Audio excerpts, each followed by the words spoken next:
बहुत ही प्यारा सवाल है कि if modulus this plus modulus this is equal to zero the number of all possible values of x. अब देखो यहाँ पे क्या इंटरेस्टिंग चीज है कि ये दोनों मॉडुलस हैं, दोनों मॉडुलस है तो दोनों पॉजिटिव वैल्यू देंगे।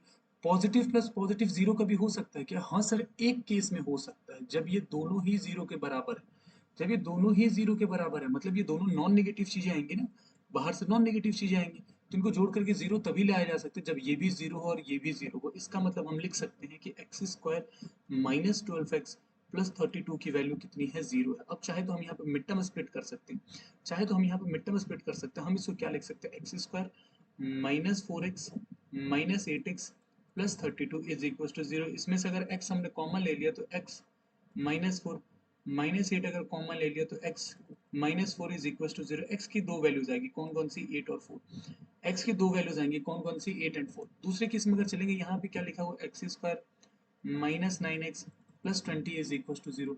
हमें क्या चाहिए? 20 चाहिए। यहाँ पे क्या चाहिए? 9 चाहिए। तो हम इसे ब्रेक कर सकते हैं, x square minus 5x minus 4x plus 20 is equal to zero. X अगर कॉमन ले लिया तो x माइनस 5, यहाँ से माइनस 4 कॉमन ले लिया तो x minus 5 is equal to zero. यहाँ से x की दो वैल्यूज आ रही है 4 एंड 5। अब हमें वो वैल्यू x की चाहिए। हमारे काम का सॉल्यूशन वही होगा, हमारे काम का सॉल्यूशन वही होगा जो इसे भी सेटिस्फाई कर रहा है, इसे भी सेटिस्फाई कर रहा है। ऐसा हमारे पास केवल एक ही वैल्यू है, ऐसा हमारे पास केवल एक ही वैल्यू है 4।